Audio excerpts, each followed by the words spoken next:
All right, ladies and gentlemen, delegates, it is my distinct honor to welcome all of you to the summer Davos here in Tianjin, the beautiful Chinese coastal city, and to this session on the Belt and Road Initiative. Now, there's an old Chinese saying that many of you, I'm sure, are familiar with. That is, if you want to get rich, build a road first. And that ancient Chinese saying is actually pretty much echoed in Western policy circles, from President Eisenhower to President Obama of the United States, from President Emmanuel Macron of France to late Prime Minister of Singapore, Lee Kuan Yew, all said something similar along the line of if a nation that builds infrastructure builds the future. So in this slide, President Xi Jinping of China proposed the Belt and Road Initiative in September 2013. That is 12 years ago. Now, 12 years on, how has this initiative fared against the context of the 21st century? What have been the challenges along the way? Some legitimate questions raised revolving this project. And given today's geoeconomic realities, what will be its future? Today, I'm truly honored to have a very well-qualified and I would say cutting-edge group of policy leaders, scholars, to discuss all these questions. And without further ado, let me introduce each and every one of them to you. Later on, we will have the pleasure of having His Excellency, Mr. Aliobek Kassimaliev, Prime Minister of Kyrgyzstan, joining us to deliver closing remarks. Actually, he just met with the Chinese leadership and he is on his way to the venue as we speak. For our panel discussion, we have Mr. Zhou Haibin, Vice Chairman of the National Development and Reform Commission of China. Welcome. 朱主任您好，欢迎您。Dr. Rania Al-Mashad is Minister of Planning and Economic Development and International Cooperation of Egypt. Welcome to China, ma'am. Thank you. Mr. Qian Chaoyang is Director of the Board and President of China's Southern Power Grid. Welcome. And last and certainly not least, Professor Yuan An, Alfred Chandler Chair Professor of Political Economy at Johns Hopkins University. So let's get to them. In case you need simultaneous translation devices, please put it on now. I'll be asking the question in Chinese for the first question. 周主任。My first question is addressed to Madam Zhou, Vice Chairman Zhou. The world has many challenges: economic slowdown, rise of extremism, confrontation, unemployment, and so on. They are related to the lack of economic opportunities and the absence of infrastructure. 12 years on since China's announcement of BRI, we have signed an agreement of cooperation with 150 countries and 30 international organizations. So can you give us a summary of the development of BRI of the past 12 years? What's the contribution to the world economic development? Thank you. Thank you. In 2013, President Xi announced BRI. Since then, with the joint efforts of all stakeholders, co-building of BRI has been translated from philosophy to actions, from vision to reality. We have achieved pragmatical and remarkable results, contributing to the friendship among participating countries and economic and social development of all these countries. I have the following comments to make. First, it contributes to interconnectivity of the whole world. A new pattern has been identified. BRI is committed to building economic corridors so as to enhance ICT expressways to be reinforced by railways, roads, pipelines, airports, and seaports so as to enhance connectivity of the whole world. For example, China-Lao Railway has been in smooth operation for 3 years, carrying more than 60 million tons of cargo, turning Lao into a country of better connectivity. And new channels have also been opened up for the cargo trains between China and Europe. Nowadays we have 110,000 trains connecting China with over 229 destinations in Europe. As a result, we have also contributed to liberalization and facilitation of world commerce and trade. We have entered a new era of opening up, making the world economic globalization more inclusive and mutually beneficial, according to the World Bank's research report on BRI.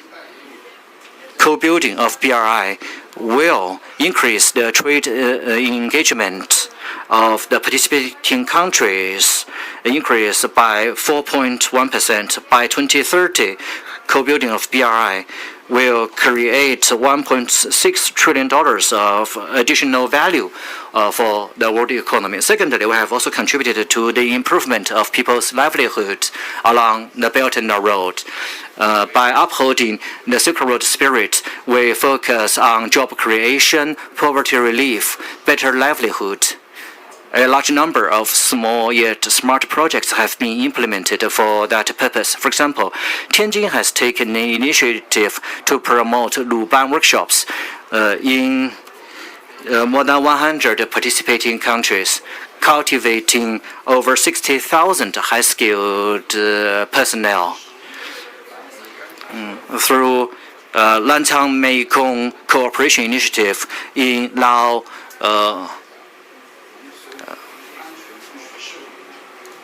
and other cooperating countries, we have provided safe drinking water to over 10,000 local villagers. And we have also created a new platform for win-win cooperation by planning together, building together, and benefiting together. We advocate a new philosophy of common prosperity and turn the world economic pattern into a new and more fair and equitable paradigm. BRI summits have been held. Under this framework, over 30 mechanisms of dialogue have been set up, enabling all the stakeholders to participate in in-depth exchange and engagement, deepening mutual understanding and interaction. Practice shows co-building of Belt and Road is critical to common prosperity of all countries. It paves the way to modernization and a bright vision for all the stakeholders. It's a robust mechanism with a bright outlook. Thank you for your input. So BRI involves both physical infrastructure and philosophical connectivity. The initiative. In fact, Egypt was among the first countries in Africa, in the Arab world, to join the BRI. So, Madam Minister, I know you're in charge of international cooperation and international liaison. Perhaps you can talk to us about your assessment of how the BRI has helped advance Egypt's own national development goals over the years. Well, thank you very much, and I'm very pleased to be among a distinguished panel, and from the audience it just seems that this is one of the most interesting sessions. Everybody wants to know, after 10 years, how has the Belt and Road Initiative helped countries? And let me say that international partnership is built on common and mutual interests. And when you take a look at the number of countries that are part of the Belt and Road Initiative, this is in itself a testament of the importance. Just last year we were in China celebrating the 10th year anniversary, and it was an opportunity for the different countries to present the projects that are on the Belt and Road Initiative. These projects, when you take a look at them, have promoted sustainable infrastructure, be it transportation, be it renewable energy, be it in terms of ports. So each project for every country, and that was what was presented, and Egypt is not an exception in this. It is consistent with national agenda, and it's consistent with the national strategic goals. So when you talk about accelerators with respect to pushing these projects, we can say that the Belt and Road Initiative has been, in many instances, an accelerator for pushing forward the national strategies. Something else which is quite interesting as of late, we also have different national and international initiatives which fall and actually complement the Belt and Road. For instance, if I look at China, there's the Global Development Initiative, also launched a few years ago, and so many of the projects there also push together with the Belt and Road. One of the key elements is also the financing, and a lot of the financing that are going to these projects have been development finance. You mentioned part of the ministry, which is international cooperation. It is the one that has to do with mobilizing development finance from international institutions. So when we take a look at Egypt's sustainable transport, when we look at our renewable energy, a lot of mobilization of resources to the private sector, development mobilization, so low-cost financing that has gone to the private sector to push this kind of investment. So once again, it's not just about the physical infrastructure, because when you're doing the physical infrastructure, you're also drawing in FDI, you're also drawing in more jobs. There's also an element of technology transfer. I look at the China-Egypt relationship, and we have an industrial zone for Chinese companies, and some of these companies are the ones that produce the solar panels. So we do have this localizing manufacturing, which is also coming alongside the initial Belt and Road projects. So I just want to leave a message for everyone. When we look at the Belt and Road, we should not just think of physical infrastructure, but we also have to look at the different dimensions that it has brought. And as the previous speaker has mentioned, it also has pushed collaboration among different countries. And once again, when we take a look at Egypt and China, the initiation of the discussion started with the historic visit of the President of China to Egypt in 2014. And also we have an MOU signed on the Belt and Road Initiative. What are the emerging industries, most exciting areas, sectors of cooperation that you personally look forward to between China and Egypt very quickly? So we have, two aspects of the relationship. One of them has to do with investments and Chinese companies investing in Egypt. And then we have a development cooperation with China. And when we talk about the development cooperation, we, for example, in the area of health, labs, satellites, and also tech capacity building, all of this is on the development side. So this is a government-to-government relationship which has been with the SITCA, played a very important role in pushing the development agenda in Egypt. Also with China, we signed a debt swap a few years ago. So this is also something that we are moving ahead with.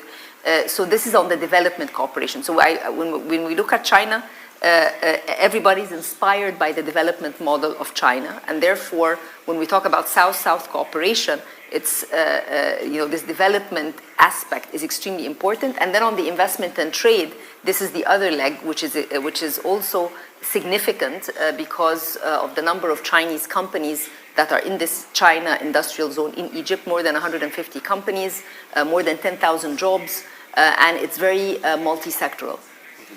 Talking about cooperation projects, electricity is a big part of it, but according to the United Nations, believe it or not, over 600 million people around the world don't have access to electricity. A very sad state of affairs, but things are improving. And that leads to my next question to President Chen Chaoyang of China's Southern Grid. 钱总啊，根据联合国的一个数字， According to UN statistics, globally there are over 600 million people without stable access to electricity. But it is gratifying to see that from 2015 to 2021, the global electricity penetration improved from 87% to 91%, 4 percentage points higher, with some overlapping with the BRI initiative. China's southern grid has taken part in a large number of power projects around the world.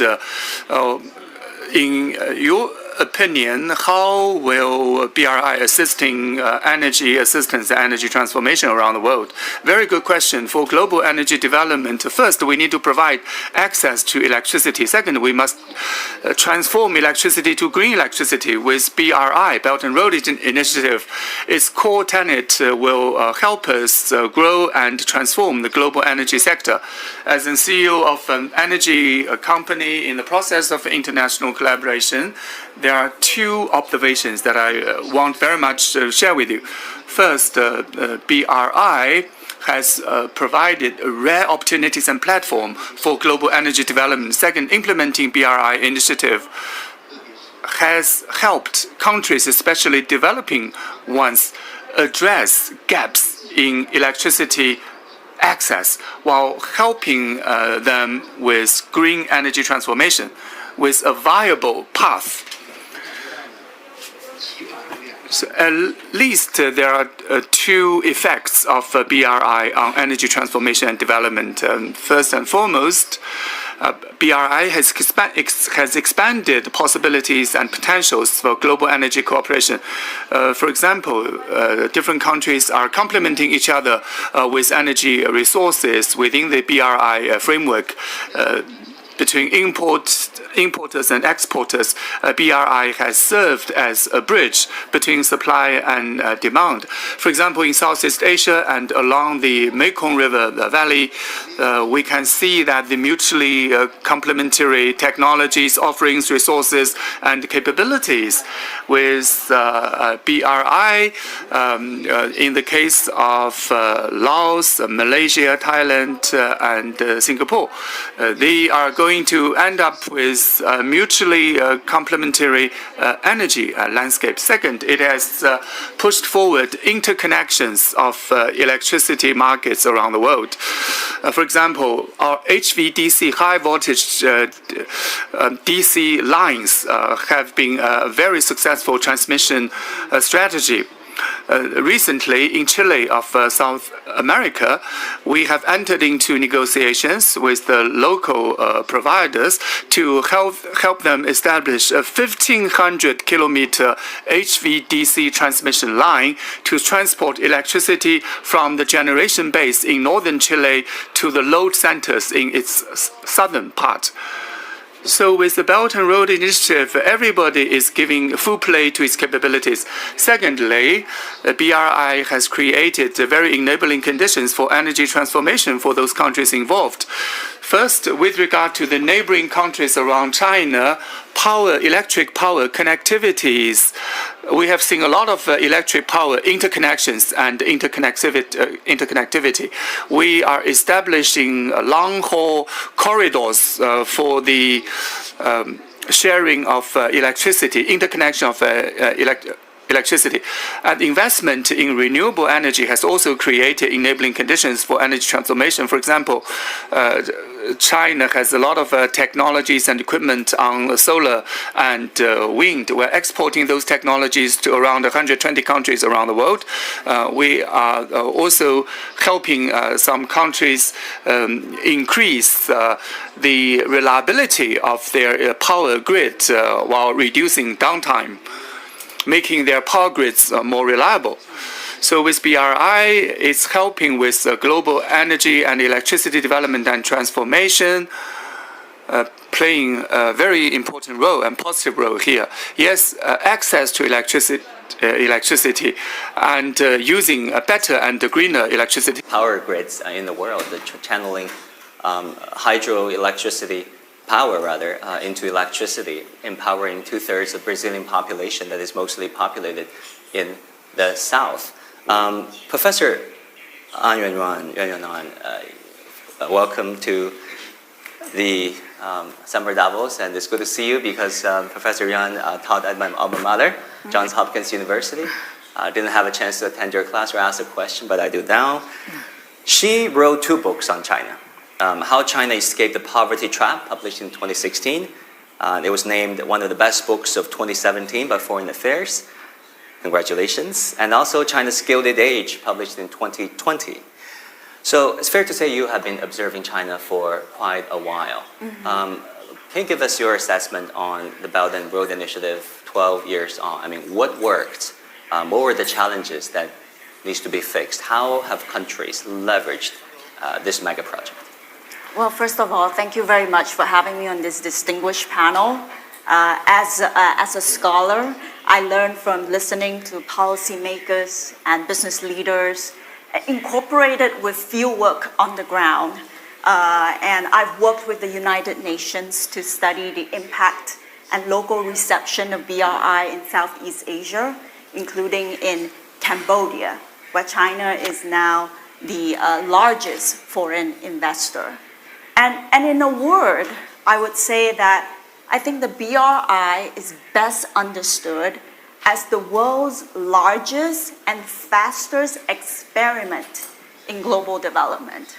And I would underscore the word experiment, because outside of China, especially in Western commentary, the BRI is often perceived as a grand strategy, like a master plan, a blueprint. And as a result, and the underlying assumption behind that kind of perception is in turn the understanding that China must be centralized, and every decision coming out of China must be exquisitely planned. But when the BRI is being perceived as a master plan, the problem is that when issues arise, when debts are not paid, for instance, it is assumed that China is making these mistakes deliberately. And that is how the meme debt trap diplomacy gained global traction.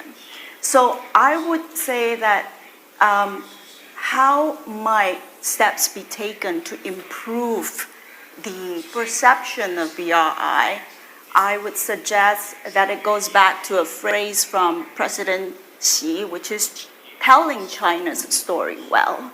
And in my own work, I would say that you can think about the BRI as a global version of directed improvisation. This is a phrase. Directed improvisation. Or you can say directed adaptation as an easier option. This is a phrase I coined in my own study of Chinese development. Directed adaptation means that the top directs, it doesn't dictate. It sets broad directions about the goals and the visions, and the actors on the ground, the bottom, they're the ones doing the improvisation and the adaptation. So it's the combination of this top-down direction and bottom-up adaptation that produces a diversity of models. Within China, regional models, and in the BRI, actually many models of cooperation between China and various different countries. So when the Chinese development model and the BRI is understood as directed adaptation, then I think it gives us more perspective. Well, first of all, we realize that even in Western-led global development, mistakes, failures, and misadventures happen. It's not unique to China. It's just that when it happens in the Western context, we're a bit more forgiving, and we'll say good intentions, poor implementation. Right?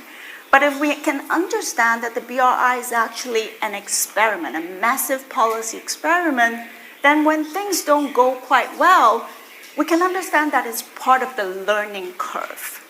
It's not part of a conspiracy, right?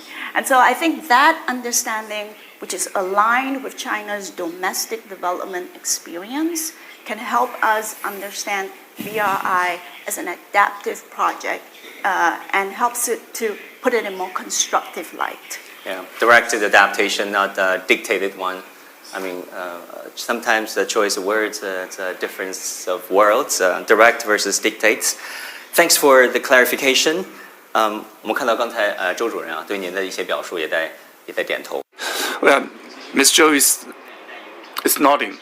So BRI is a global initiative. Unavoidably, there will be a policy dialogue with many countries involved, including financing plans. ESG aspects must be taken care of, like labor standards. Mr. Zhou, could you please share with us that over the years in the BRI process, what are the challenges we had together with the recipient countries, and how did we overcome those challenges together with the host countries? Well, thank you for this question. With accelerating transformation once in a century, we have entered into a new age of turbulence and volatilities in the world, and World Bank, of late, has revised the growth projection from 2.7% in January to 2.3%. 70% of the economies have experienced downward prospects of growth. It has posed some challenges to the BRI development, but more importantly, BRI development has greater opportunities than challenges. First, Global South is rising as a collective group. Emerging economies in terms of infrastructure and advanced manufacturing are displaying tremendous demand and potentials. Second, the new round of science and technology revolution and industrial transformation is taking root. Many countries are dedicated to developing digital economy, green development. Therefore, there's huge potential for cooperation in these new sectors. Thirdly, the idea of building a community for shared future for mankind is being received and acclaimed by more and more countries. Now, 153 countries and organizations have acceded to this vision. Confronted with complexities and uncertainties, all countries and peoples are seeking win-win cooperation in peaceful development. We must always guard our initial intentions of cooperation on the basis of shared development and consultation, so as to build even broader international consensus while enhancing and deepening practical cooperation so as to provide positive momentum. So BRI is more than a strategic plan. It involves a lot of details for implementation. Concerns revolving the BRI over the past 12 years. I mean, some say this is an extension of China's geopolitical ambitions. Some, of course, as Professor An has pointed out, focus on the fiscal situations, the debt situations of recipient countries and participating countries. Of course, others point to ESG standards on the environment, on labor, on local employment. How do you look at all these competing views surrounding the BRI? I mean, a few qualifications. First, there is no, plan which is forced on countries. That's number one. So number two, it's voluntary. So it's there's not like a master plan which says this country does this and this country does that and that. So it's that needs to be taken into account. Number two, in terms of the financing, this is an ongoing global dialogue. We have the Finance for Development Conference taking place in Seville on the 30th of June. This is a conference, a UN conference that takes place every 10 years, and it talks about development finance for emerging economies, for countries from the South. And the point is that we need less debt and more mobilization of private resources to do any of the projects that we're talking about. So the concept or the idea of the financing dilemma for countries to develop is something that is ongoing. It's part of a global dialogue, and it's up to the relationship between countries and international institutions to try and figure out ways to find low-cost financing modalities for these projects. So that's another point. So first, it's the country's ownership to design its project and be part of the bigger Belt and Road initiative. Number two, the cost of doing these projects is something that is on everybody's mind, and it's in the global scheme for so long. And number three, on debt itself, there are different initiatives to try and deal with the debt. And one of the key points in the finance for development is, do we have, for example, debt swap modalities that can be implemented, debt swap for development, debt swap for investment? Is there a way to bring in more private investment into these projects so that we can de-risk and blend, have grant component? So this is also a third leg. So my answer would be that it all depends on country. There's a lot of country ownership. As I mentioned, there is supposedly a consistency between what the country vision is, whether it's the 2030 or the economic and social development plans of countries, and where these different projects lie. For example, in Egypt, we have our nationally determined contribution with respect to renewable energy is 42% by 2030. So all the projects that we're trying to do and investments in the grid are to ensure that we meet our 2030 objective and goals, and this happens to be consistent with what's happening on the Belt and Road. So these would be my answers to many of these. I don't want to call them criticism, but maybe suspicion, or I would say there's an information gap. Let me agree with the professor that information gap means that we need to put out more information. We need to put out more examples. And by the way, the conference that took place here to celebrate the 10 years, each country provided what it is doing, and I think this is available. So sometimes, there are many questions, but sometimes there's not enough effort in people trying to figure out exactly what all of this is. So I'm very happy that you're having this panel so that we sort of close the information gap related to this initiative.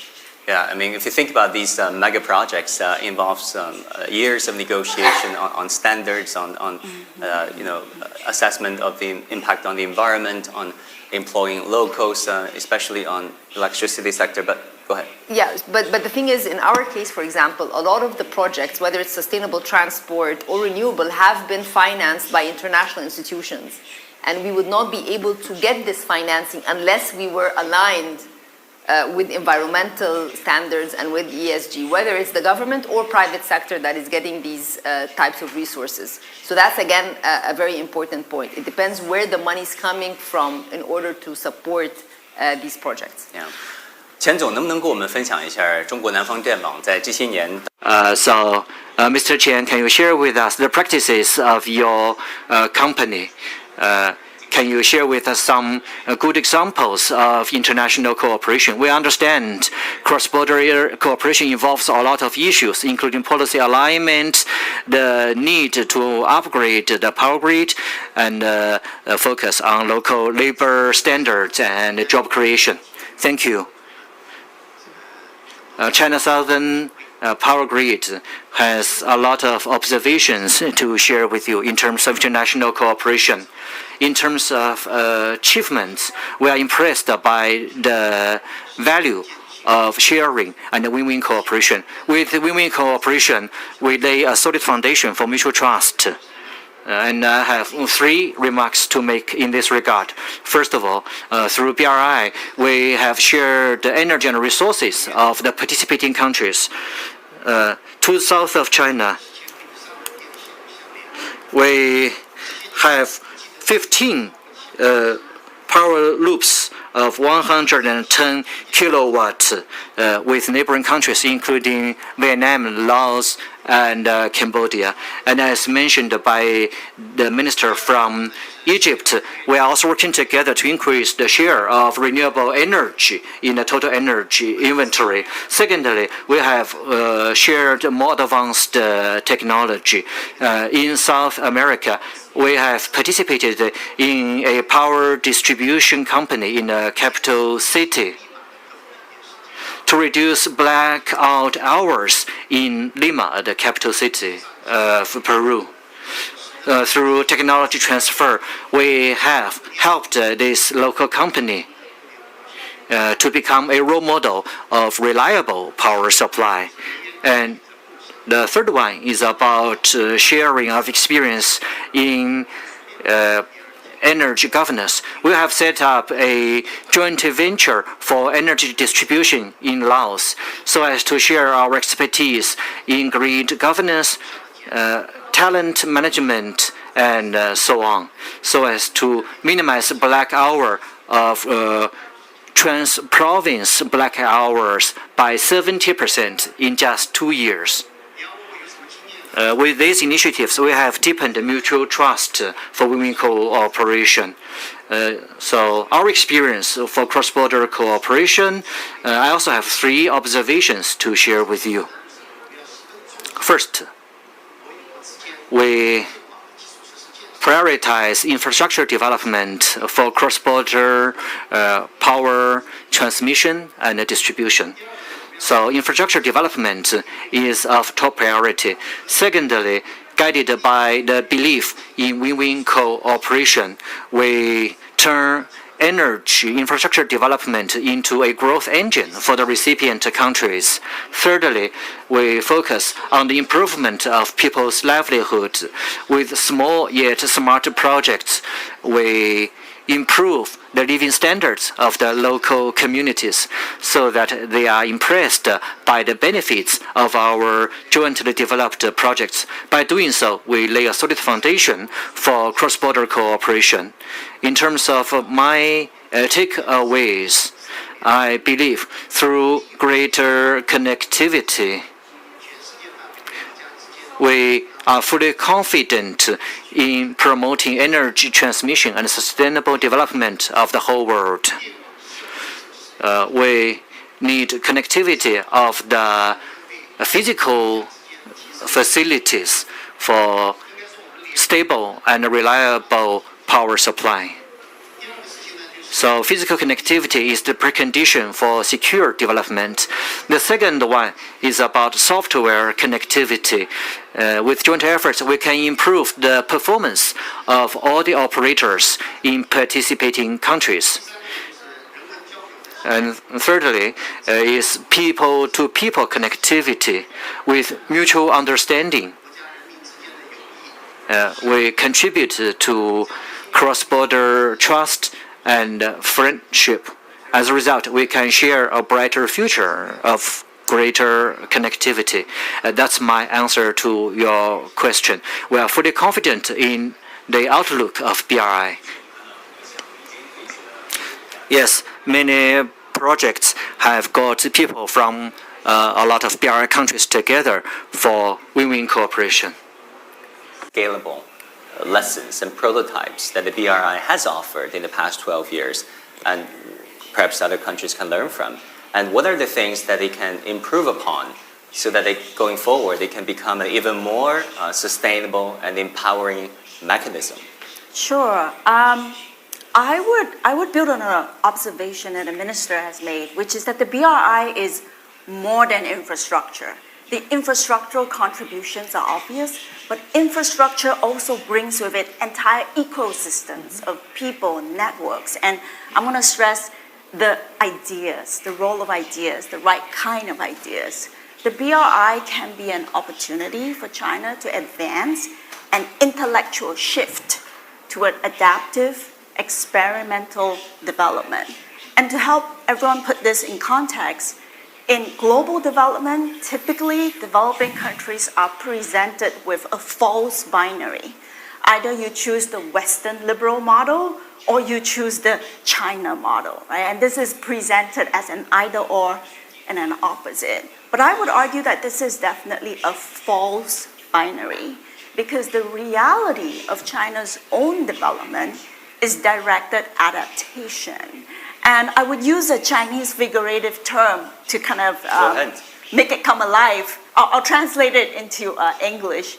It's something like the central government sets the stage or the platform, and local governments write the script. I think I know what it is. But go ahead. Yes, but I think it provides a figurative sense, right, of the Chinese model of development. It is not simply top-down central planning. It's actually this directed adaptation.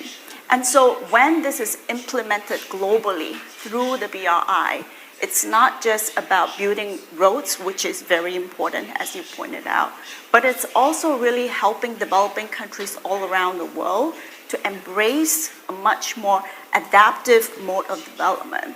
And that intellectual contribution, I would stress, is important, although it feels abstract, because what we are dealing with right now is really resetting the terms of global development. Right? So it's roads, but it's also about ideas and narratives, and these things have to come together in an entire package. Yeah, I mean, with all due respect, our Western media colleagues, they're so powerful. Their narratives are so powerful. There is some catching up to do, but the non-Western media outlets, we're getting there. So I think we have some questions from the members of the audience. In the interest of time, we do have the PM of Prime Minister of Kyrgyzstan speaking later on, so I'll open it up for questions. All right, so please identify yourself and your affiliation and ask a question. By a question, I mean one question. Okay, go ahead. 谢谢主持人。 Thank you. I'm from Phoenix TV. My question is addressed to Vice Chairman Zhou Haibing of NDRC. In your remarks, you mentioned small yet smart projects. Can you give us details and examples on that? Thank you. Thank you for your question. Small yet smart projects refer to those with smaller economic scale, yet they are adapted to the local needs, designed to improve people's livelihood and a sense of benefit from cooperation. I can give you a few examples on such projects. First of all, they are beneficial to the livelihood of the local communities.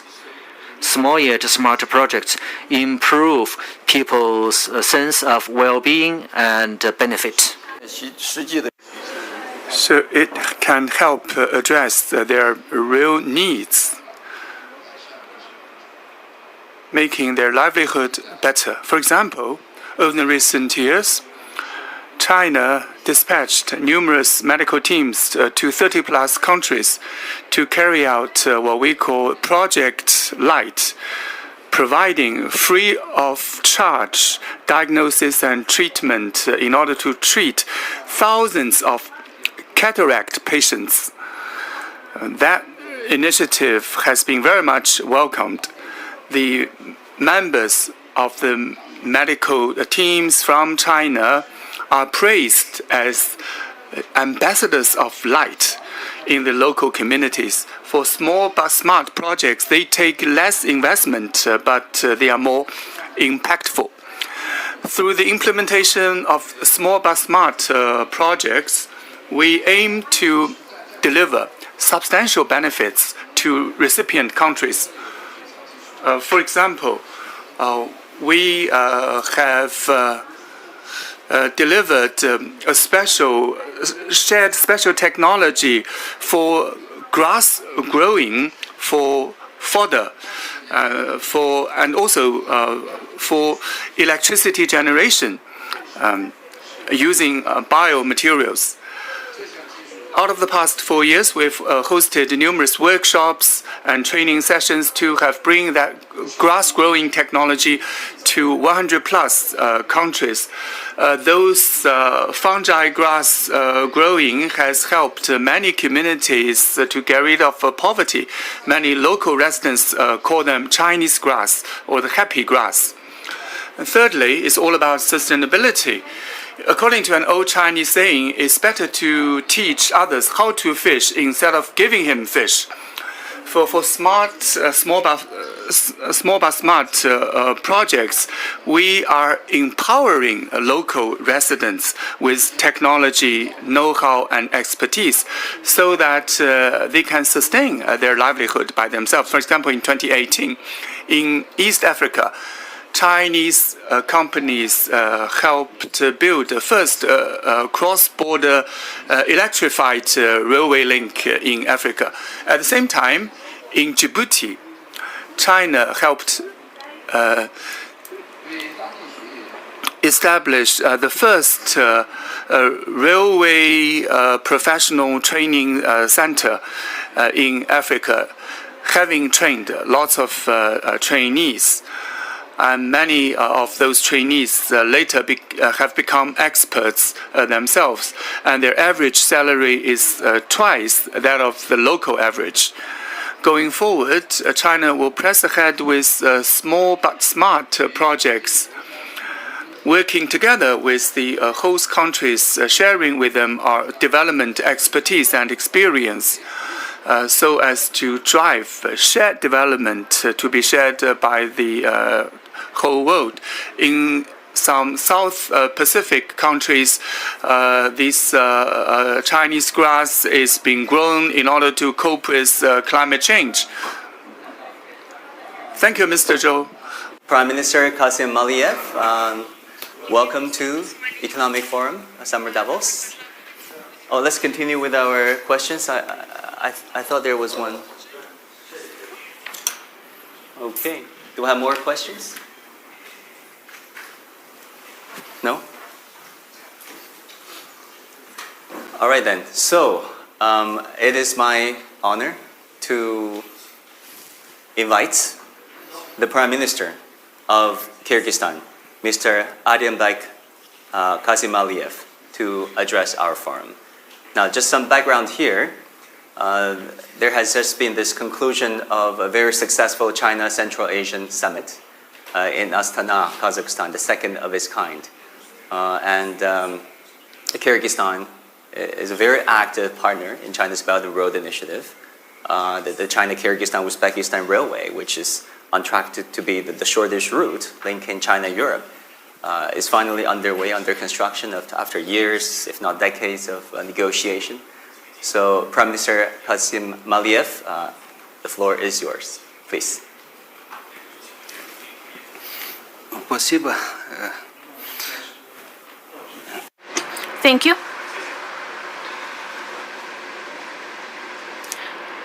Dear participants of today's event, ladies and gentlemen, first of all, let me express my greet you and sincere gratitude for organizing the beautiful city Tianjin, and the warm welcome and impeccable organization of the forum, for the organizing the World Economic Forum. The topic of today's panel session is: where is the Belt and Road Initiative headed?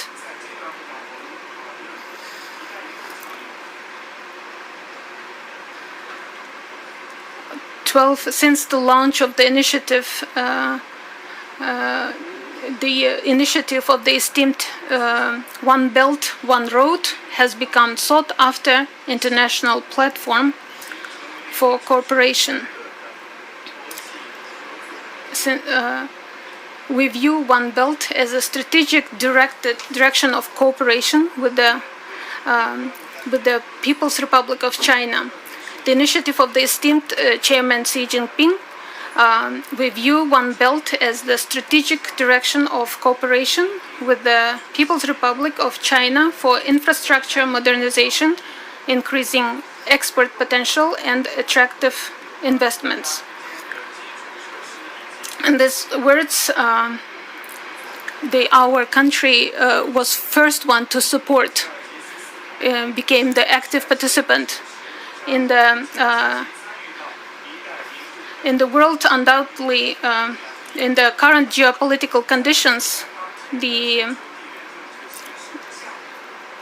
initiative of the One Belt, One Road has become a sought-after international platform for cooperation. Dear colleagues, talking about the initiative One Belt, One Road regarding our country, I would like to say 5 directions that have strategic for Kyrgyzstan. First is the transport between Kyrgyzstan and Kitay and China. We have the over 1,000 kilometers of. We have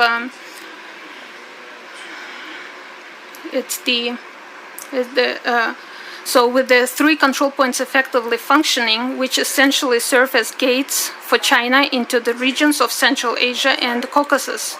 In the current geopolitical realities, ensuring reliable and secure supply routes is the strategic task for all countries. We are ready to leverage our geopolitical advantages and transit potential to become a key logistics hub connecting the regions of Asia and Europe. In this context, the construction of new transport routes along the One Belt, One Road initiative is the factor development of interconnectedness of Eurasian space. Last year, together with the government of China and Uzbekistan, we started implementing a truly mega project, the construction of railway China, Kyrgyzstan, Uzbekistan, for which active construction work currently underway. The transport corridor, which the key element of the Belt Road initiative, will be true bridge between countries. Secondly, today's condition, new challenges and opportunities. The basis for stable progress is close cooperation between states, within which an important component in trade and economic cooperation. China is the main trade and investment partner of the Kyrgyz Republic. Between Kyrgyzstan and China, there has been an 8-fold increase in mutual trade volumes over the past few years. The last year, our trade turnover, according to the Chinese data, reached a record $9 billion. I just talked with Mr. Prime Minister. We had 11.5 billions of dollars. So Kyrgyzstan, being a key country within the Belt and Road Initiative, as well as a member of the World Trade Organization since and the Eurasian Economic Union since 2015, has unique advantages as both the global and regional levels. So in this direction, Kyrgyzstan seeks to deepen trade cooperation with the People's Republic of China, which is, thirdly, is the financial cooperation within the introduction of effective financial instruments capable of supporting large projects under the Belt and Road Initiative becomes particularly relevant. Financial system of Kyrgyzstan is a stage of dynamic growth and modernization. We are actively working to create favorable conditions for investors. We reform underway in the banking sector. We are implementing international regulatory standards. Last year, we created digital banking platforms, which increases the accessibility of financial services, enhance the capital market is actively developing. So we are actively attracting companies to issue stocks and bonds for local exchange. Together with international partners, the Asian Development Bank, we are developing new financing instruments such as green bonds. The financial sector of Kyrgyzstan is rapidly transforming thanks to digital technologies.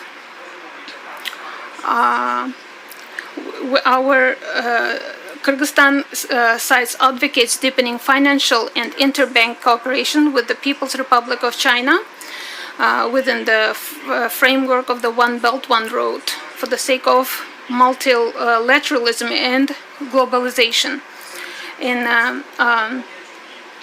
We are also working with our Chinese colleagues to issue signing a swap agreement between the central banks and of our countries.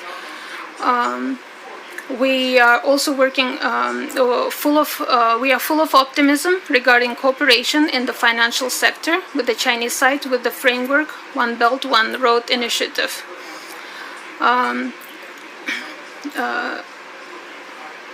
The Kyrgyz side advocates the deepening of financial interbank cooperation with the People's Republic of China. And 5 is the energetics. We have the hydroelectric potential, and we have the hydroelectric stations of construction in the construction of the Kambarata with the plant capacity of 1,860 megawatts. I consider the interconnection of the energy systems of Central Asian countries and China, including the implementation of a mega project for the construction of high voltage power transition line.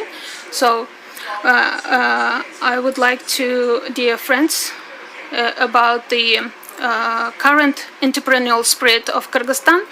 So our Kyrgyz Sadr Nurgojevich Japarovs, for the last 4 years, we is part of the dynamic Asian space, ready to actively cooperate and learn, contributing to common movement forward. We have 12.5% of GDP. The budget of our country grew 3 times. We have the rating of the credit stable rating.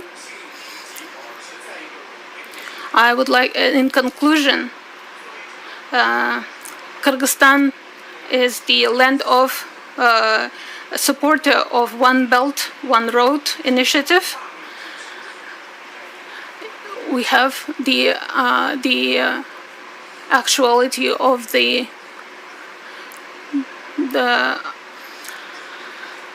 invite all interested partners, investors, interpreters, representatives of academic community to consider Kyrgyzstan as land of new opportunities. I am sure through gathering together we can build stability and prosperity of our people. I wish all the industrial work, constructive exchange of opinions and knowledge. Thank you.